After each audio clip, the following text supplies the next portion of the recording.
तो यह वीडियो कक्षा 6 के लिए है। सुकृतिका पाठ्य पुस्तक के इस वीडियो में हम लोग शरीरस्य अंगानि के बारे में जानेंगे। शरीर के अंग यानी बॉडी पार्ट्स। यहाँ पर इस पाठ में शिक्षक के द्वारा बतलाया गया है जो बॉडी के अंगों के बारे में शिक्षक और छात्रों के बीच की वार्तालाप है, जिसके ज़रिए हम लोग जानेंगे। और संस्कृत में जो बॉडी के जो पार्ट्स होते हैं उसके बारे में बातचीत की गई है इस पाठ में।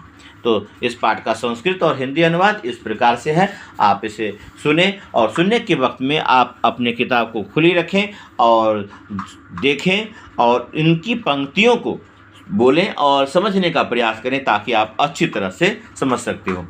जैसा कि माना भी जाता है कि संस्कृत का 70% अगर आप बोलकर पढ़ते हो तो आपको समझ में आ जाता है, क्योंकि संस्कृत में हिंदी के तत्सम रूप ही आते हैं। तो ध्यान रखेंगे। तो जो पंक्तियां हैं वह इस प्रकार से हैं। अध्यापक यानी अध्यापक कहते हैं, हे छात्राः किम यूयं जानीथ। हे छात्रों, क्या तुम सब जानते हो यत अस्माकं शरीरे कानि कानि अंगानि सन्ति। हमारे शरीर में कौन कौन से अंग हैं।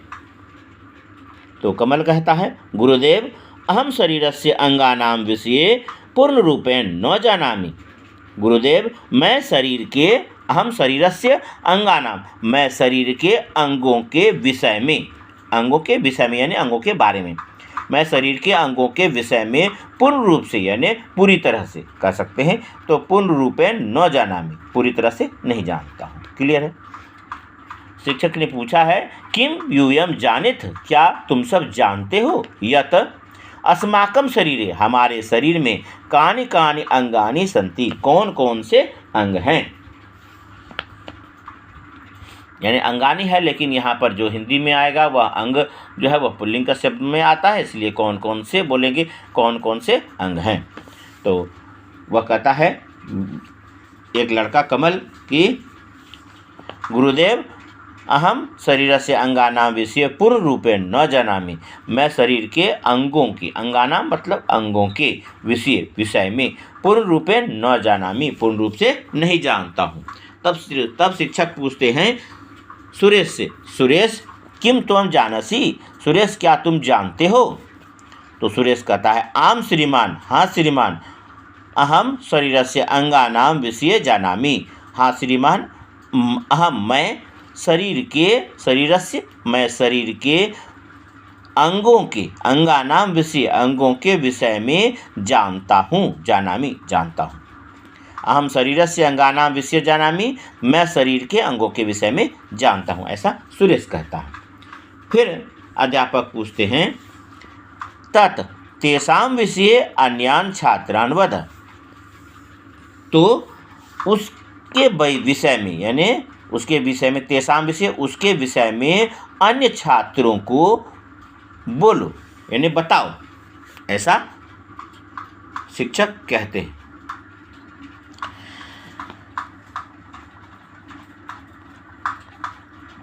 तत् तेषां विषये अन्यान् छात्रान् वद। तब यानी तो उसके विषय में अन्य छात्रों को बताओ। तो सुरेश बताता है, अस्माकं प्रथमम अंगम शीर्षम अस्ति। हमारा पहला अंग सिर है। सिर से केशाः भवन्ति। सिर पर केश यानी सिर पर केश होते हैं यानी सिर पर बाल होते हैं। शीर्षस्य अधः ललाटम अस्ति। सिर के नीचे ललाट है यानी माथा, जिसको कहते हैं फॉरहेड, जो सामने में होता है उसे ललाट कहा जाता है। ततः नासिका वर्तते। फिर यानी उसके बाद नाक है। ललाट के जस्ट नीचे नाक है, तो वही कहा गया है उसके बाद नाक होता है।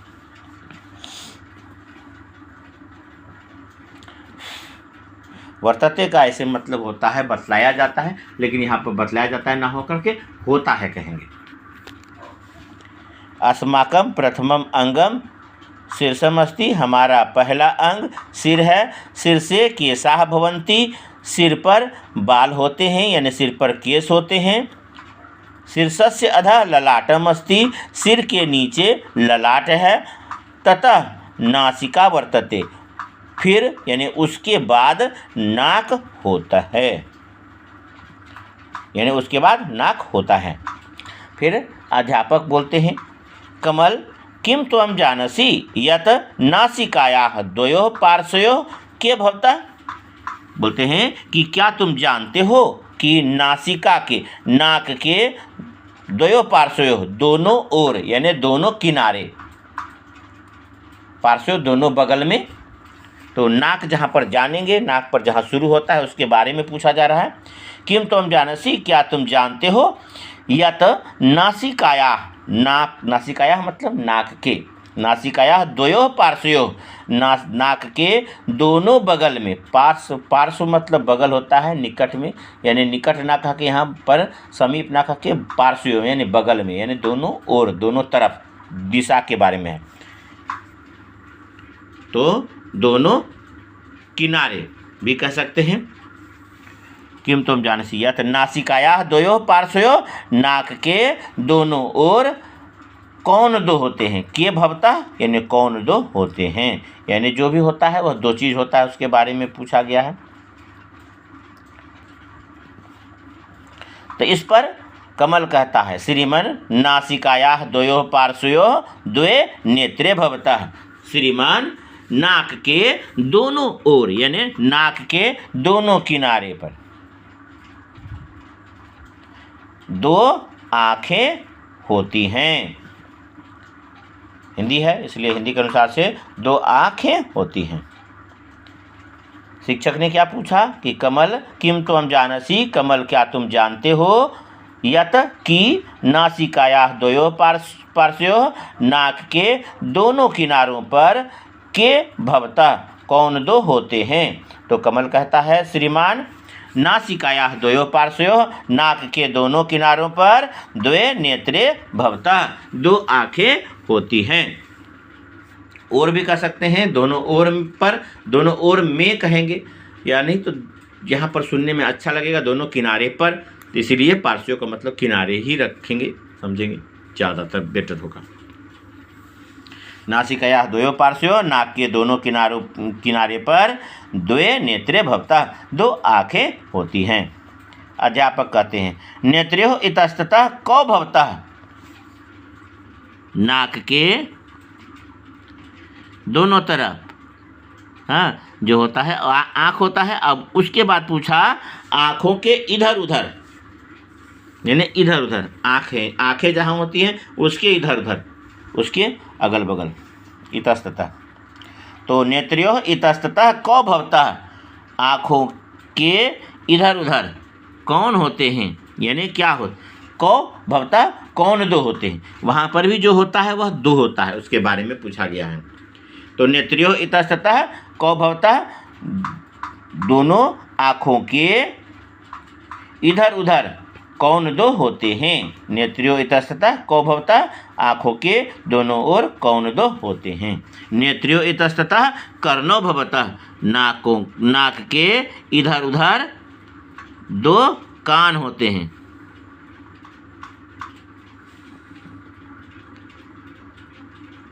ठीक है, तो उसके बाद यानी वह कमल ने बतलाया। अध्यापक ने क्या पूछा कि नेत्र्योः इतस्ततः कौ भवतः, नाक के इधर उधर कौन दो होते हैं। तो कमल ने कहा कि नेत्र्योः इतस्ततः कर्णौ भवतः, नाक के इधर उधर दो कान होते हैं।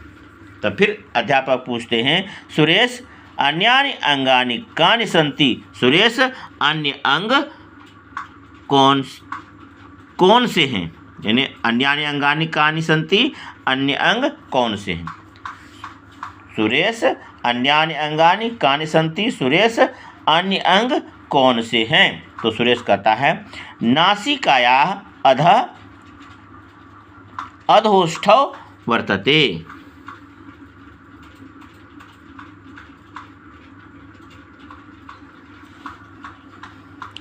नाक के नीचे अधरोष्ठव यानी दो होठों को कहा गया है, अधर और ओष्ठ दोनों को मिलाया गया है अधरोष्ठव।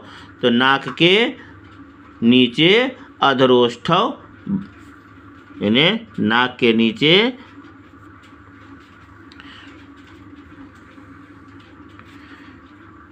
होठ होते हैं, हैं?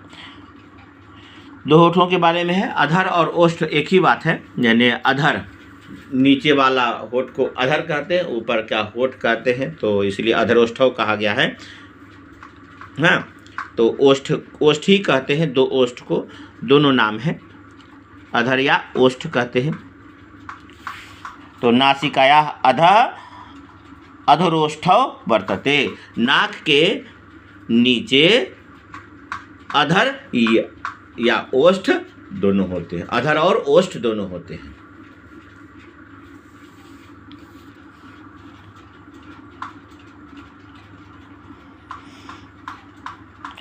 ओष्ठयोः अधः चिबुकम अस्ति, होठ के नीचे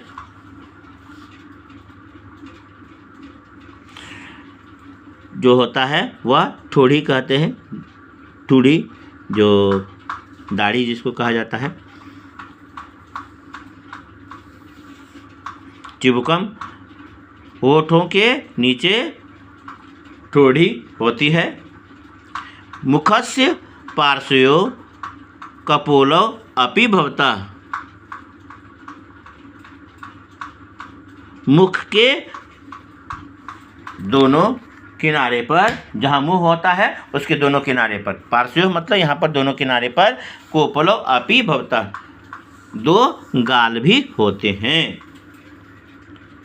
तो इस प्रकार से पूछा शिक्षक ने कि सुरेश अन्यानि अंगानि कानि सन्ति, सुरेश अन्य अंग कौन से हैं? तो सुरेश ने कहा नासिकायाः अधः अधरोष्ठव वर्तते, नाक के नीचे अधर और अधर या ओष्ठ होते हैं, यानी अधर, दो अधर या दो ओष्ठ होते हैं। अधरोष्ठव मतलब अधर भी कहते हैं या ओष्ठ कह सकते हैं, दोनों में से कुछ भी, दो अधर या ओष्ठ होते हैं। ओष्ठयोः अधः चिबुकम अस्ति, तो ओठों के नीचे जो ठोड़ी इसको कहते हैं, जहाँ पर दाढ़ी होता है, दाढ़ी कहा जाता है ऐसे बोलचाल में, लेकिन इसको ठोड़ी कहा जाता है। तो होठों के नीचे चिबुकम अस्ति, यानी ठोड़ी है, होठों के नीचे, दो होठों के दो होठों के नीचे ठोड़ी है। मुखस्य पार्श्वयोः, मुंह के दोनों किनारे पर, कोपलौ अपि भवतः, दो कोपल मतलब गाल, मुख के दोनों किनारों पर दो गाल भी होते हैं।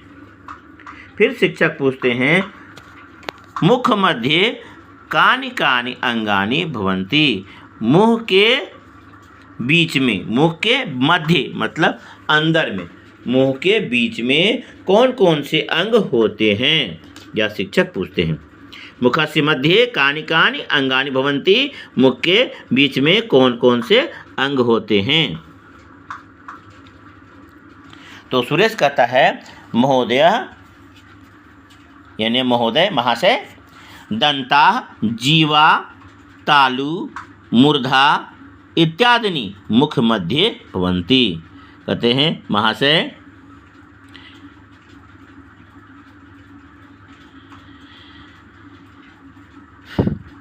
दांत, जीव, तालु, मूर्धा, यानी जो कहते हैं मूर्धा, जो मुंह का ऊपर का भाग मूर्धा कहलाता है, तालु और दांत के बीच में जो भाग होता है उसे मूर्धा कहते हैं। मूर्धा इत्यादि मुंह के अंदर, मुंह के बीच में होते हैं, यानी मुंह के मध्य में, यानी मुंह के बीच में होते हैं। महोदय दंताः जीवा तालु, दंताः अनेक दांत है इसलिए दंताः, अनेक दांत, जीव, तालु, मूर्धा, जहाँ पर दांत बैठा हुआ होता है उसको मूर्धा कहते हैं, यानी मसूड़ा वाला भाग जो होता है वह मूर्धा, उभरा हुआ भाग, तो वह मूर्धा कहलाता है। इत्यादि मुख मध्ये भवन्ति, इत्यादि मुंह के मध्य में यानी मुंह के बीच में होते हैं। यानी शिक्षक जो पूछा है, शिक्षक ने मुख मध्ये कानि कानि अंगानि भवन्ति, मुंह के बीच में, मुंह के मध्य में कौन कौन से अंग होते हैं? तो उस पर सुरेश ने कहा कि महोदय दंताः जीवाः तालुः मूर्धा इत्यादीनि मुख मध्ये भवन्ति। अनेक दांत जीव तालु मूर्धा इत्यादि मुंह के मध्य में होते हैं। फिर अध्यापक पूछते हैं शरीरस्य अन्येषामपि अंगानां नामानि वदत। शरीर के अन्य अंगों के भी नामों को बताओ। शरीरस्य अन्येषामपि, शरीर के अन्येषाम अपि यानी अंगानाम, अन्येषाम और अंगानाम के बीच में अपि आया है, तो इस प्रकार से बोलेंगे शरीर के अन्य अंगों के भी नामों को बताओ। शरीरस्य अन्येषाम अंगानां नामानि अन्येषामपि अंगानां नामानि वदत। शरीर के अन्य अंगों के भी नामों को बताओ। पहले तो शिक्षक ने पूछ लिया बाकी सब अंगों का नाम, उसके बाद में अब पूछ रहे हैं कि शरीर के अन्य अंगों के नामों को बताओ। तो ऊपर तो यह तो मुंह का भाग हो गया, मुंह के नीचे मुखस्य अधः ग्रीवा भवति। मुंह के नीचे ग्रीवा यानी गर्दन होती है। तस्य पार्श्वयोः द्वौ स्कंधौ भवतः। उसके दोनों ओर यानी उसके दोनों बगल दो कंधे होते हैं। ग्रीवायाः अधः हृदयम्, गर्दन के नीचे हृदय। ततः च उदरम भवति, उसके बाद पेट होता है।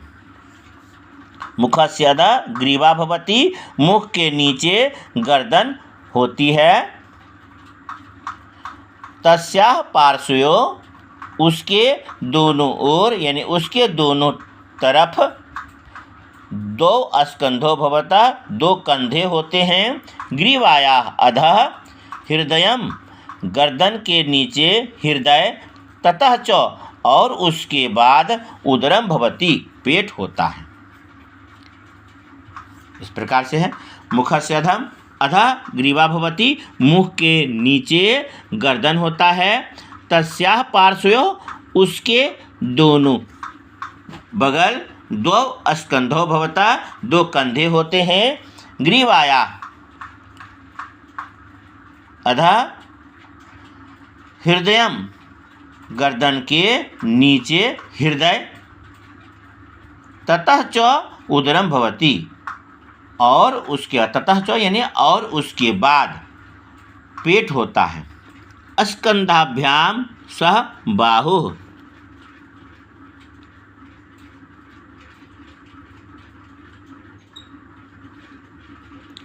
स्कंधाभ्याम सह बाहुः यानी कंधों के साथ बाहें, यानी बाहु यानी बाहें, कंधों के साथ बाहें। स्कंधाभ्याम, दोनों कंधों के साथ बाहें, यानी बाहु यानी दो बाहें। हमें दीर्घुकार है, दीर्घुकार होता है तो दो संख्या को बतलाता है। तो दोनों कंधों के साथ स्कंधाभ्याम सह बाहुः यानी दो कंधों के साथ दो बाहें। बाह्वोः मध्ये कफोनी, बाहों के बीच में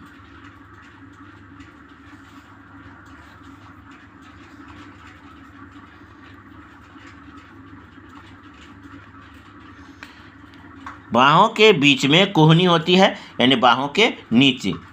मध्य बाहवयोः, जो बाहें होती हैं यानी पूरे हाथ को बाह कहा गया है, और उसमें जो बाहें कहा गया है। और आगे को कोहनी होती है, इसलिए हाथ होता है, तो दोनों के बीच में हाथ होता है, इसलिए तो बाहों के नीचे।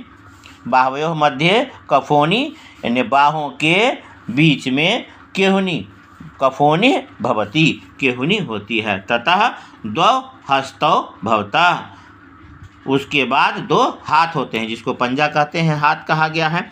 वह हाथ जिसमें 5 अंगुलियां होती हैं, और वह पूरे 2 पार्ट को बाहें कहा जाता है।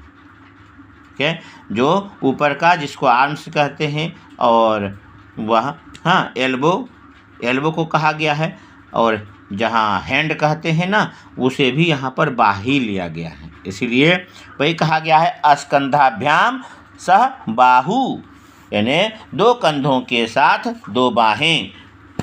बाहवो मध्य कफोनी, तो बाहवो 2 बाहें यानी हाथ और बाह दोनों को लिया गया है। बाहवो मध्य कफोनी भवती, 2 बाहों के बीच में केहुनी होती है, यानी कुहनी जिसको कहते हैं। 2 बाहों के बीच में कुहनी होती है। ततः च हस्तौ च, ततः 2 हस्तौ च, और उसके बाद 2 हाथ होते हैं। हस्तयो पंच पंच अंगुल्यः भवन्ति, दोनों हाथों में 5-5 अंगुलियां होती हैं। स्थूलाम अंगुलिम अंगुष्ठम कथ्याम, स्थूल अंगुली यानी मोटी अंगुली को, जो मोटी अंगुली होती है उसको अंगूठा कहते हैं, वही कहा गया है। स्थूलाम अंगुलिम अंगुष्ठम कथ्याम, मोटी अंगुली को अंगूठा कहते हैं। उदरस्य अधः 2 जंघे भवता, पेट के नीचे 2 जांघें होती हैं। 2 जांघें होती हैं। जांघयो अधः जानुनी, जांघों के नीचे 2 घुटने होते हैं। जानुनी भवता, दोनों जांघ ऊपर का पार्ट है, तो जांघों के नीचे जानुनी भवता, जांघों के नीचे 2 घुटने होते हैं। अधः च पादौ, और नीचे पैर, एकस्मिन् पादे अपि 5 अंगुलियां भवन्ति, एक पैर में भी 5 अंगुलियां होती हैं। एकस्मिन् पादे अपि 5 अंगुलियां भवन्ति, एक पैर में 5 अंगुलियां भी होती हैं। पैर की अंगुलियों के बारे में कहा गया है 5 अंगुलियां। सर्वस्मिन् शरीरे च त्वचा अस्ति, यानी इन सब में, सर्वस्मिन्, इन सब इस पूरे जो शरीर में, त्वचा है। सर्वस्मिन् शरीरे च त्वचा अस्ति, इन सभी शरीर पर, यानी इस पूरे शरीर पर त्वचा है। सर्वस्मिन् शरीरे, पूरे शरीर पर त्वचा है। इमानि एव शरीरस्य मुख्यानि अंगानि सन्ति, ये सब ही शरीर के मुख्य अंग हैं। शिक्षक कहते हैं सुरेश, शरीरस्य अंगानां विषये तव ज्ञानम प्रशंसनीयम अस्ति, शरीर के अंगों के विषय में तुम्हारा ज्ञान प्रशंसा करने योग्य है, प्रशंसनीय है, यानी सराहनीय है। तो यह था इस पाठ का हिंदी अनुवाद, जो मैंने समझाकर अच्छी तरह से बतलाया। एक बार पुनः आप अगर सुनना चाहें तो सुन सकते हैं, इसमें एक बार और सुन लेंगे, जिससे कि आपको समझने में कठिनाई ना हो। तो इस बार थोड़ा तेज़ी में सुनेंगे, पुनः सुने। हे छात्रा, हे छात्रों, किम यूयम जानिथ, क्या तुम सब जानते हो, यत अस्माकं शरीरे कानि कानि अंगानि सन्ति, हमारे शरीर में कौन कौन से अंग हैं। तो कमल कहता है गुरुदेव, यानी गुरुदेव, अहम शरीरस्य अंगानां विषये पूर्ण रूपेण न जानामि, मैं शरीर के अंगों के विषय में पूर्ण रूप से नहीं जानता हूँ। इस पर अध्यापक कहते हैं सुरेश, किम त्वम जानसी, क्या तुम जानते हो। सुरेश कहता है आम श्रीमान, हाँ श्रीमान। अहम शरीरस्य अंगानां विषये जानामि, मैं शरीर के अंगों के विषय में जानता हूँ। फिर अध्यापक कहते हैं तत् तेषां विषये अन्यान् छात्रान् वदत्, तो उसके विषय में अन्य छात्रों को बोलो। तो सुरेश कहता है अस्माकं प्रथमम अंगम शीर्षम अस्ति, हमारा पहला अंग सिर है। सिर से केशाः भवन्ति, सिर पर केश होते हैं। शीर्षस्य अधः ललाटम अस्ति, सिर के नीचे ललाट है, यानी सिर के नीचे माथा भी कह सकते हैं।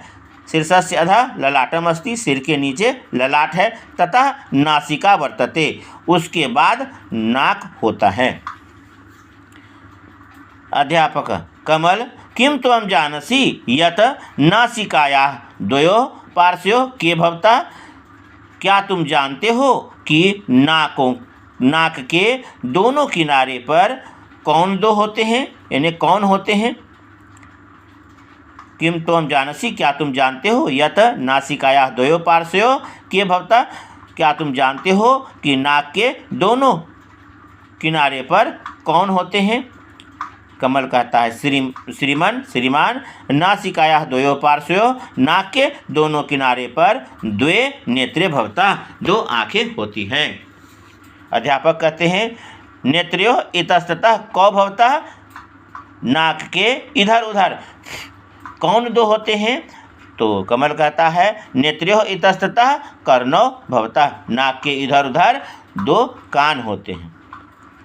फिर अध्यापक सुरेश से पूछते हैं, सुरेश जान रहा है, पहले भी बतलाया सुरेश ने कि मैं शरीर के अंगों के विषय में जानता हूँ, इसलिए सुरेश से पूछा अध्यापक ने।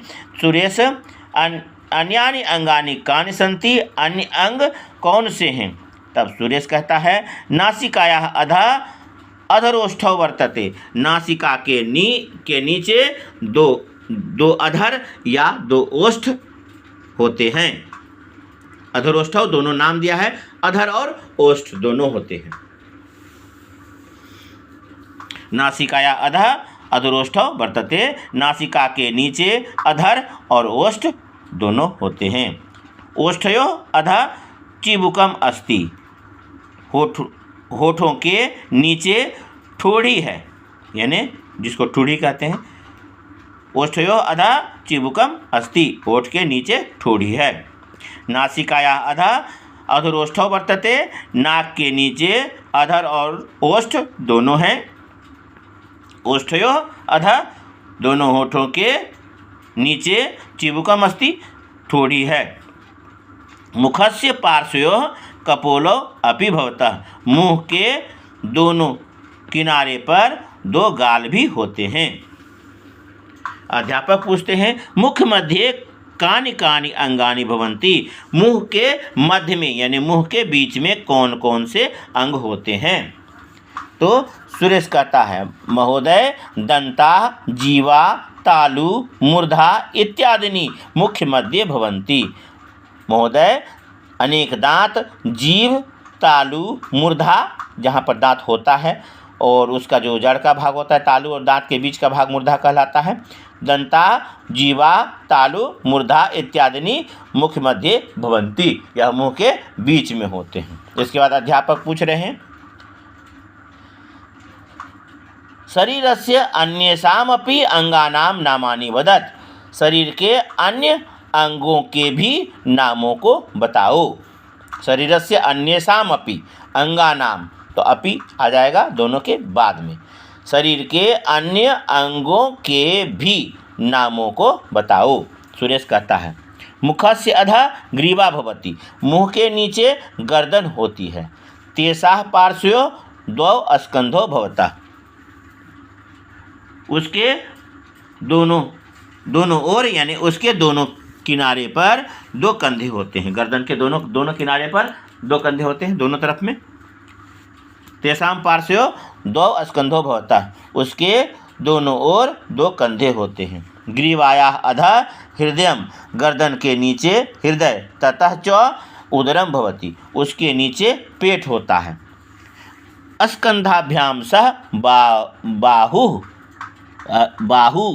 स्कंधाभ्यां सह बाहु, कंधों के साथ दो बाहें।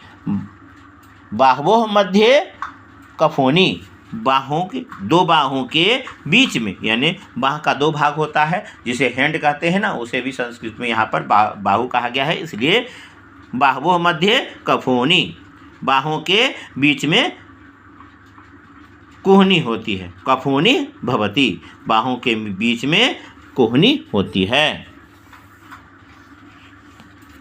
ततः द्वौ हस्तौ च, और उसके बाद दो हाथ। स्कंधाभ्याम सह बाहु, दो कंधों के साथ दो बाहें। बाहवोः मध्ये कफोनी भवति, दो बाहों के बीच में कुहनी होती है। ततः द्वौ हस्तौ च, और उसके बाद दो हाथ। हस्तयोः पंच पंच अंगुल्याः भवन्ति, दो हाथों में 5-5 अंगुलियां होती हैं। स्थूलाम अंगुलिम अंगुष्ठम कथयामः, मोटी अंगुली को अंगूठा कहते हैं। उदरस्य अधः द्वे जंघे भवतः, पेट के नीचे दो जांघें होती हैं। जंघयोः अधः जानुनी भवतः, दो जांघों के नीचे घुटने होते हैं। अधः च पादौ, और नीचे दो पैर। एकस्मिन् पादे अपि पंच अंगुल्याः भवन्ति, एक पैर में 5 अंगुलियां भी होती हैं। अपि बाद में आ जाएगा। एकस्मिन् पादे अपि पंच अंगुल्याः भवन्ति, एक पैर में 5 अंगुलियां भी होती हैं। सर्वस्मिन् शरीरे च त्वचा अस्ति,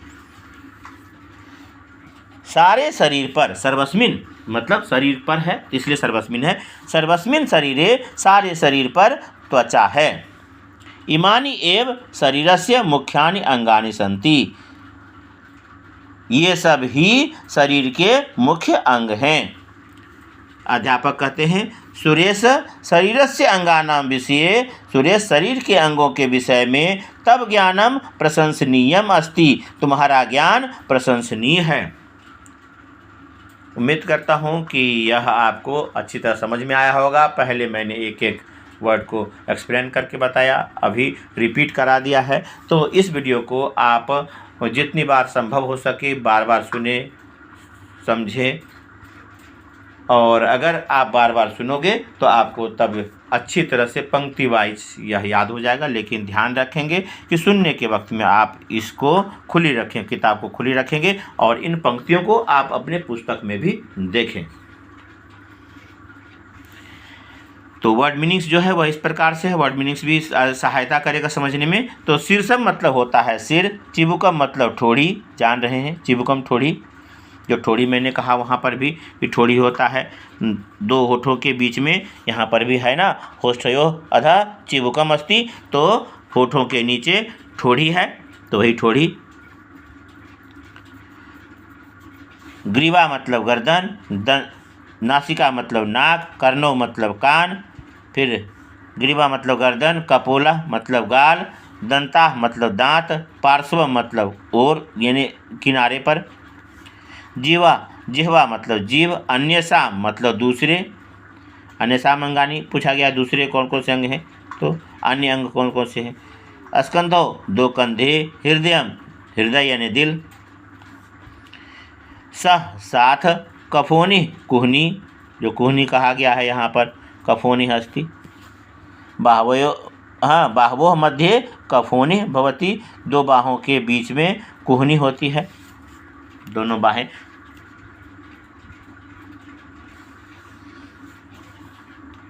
अधः नीचे, ततः उसके बाद, उदरस्य पेट, उदरस्य अधः और पेट के, यानी उदरस्य मतलब पेट और के भी होना चाहिए।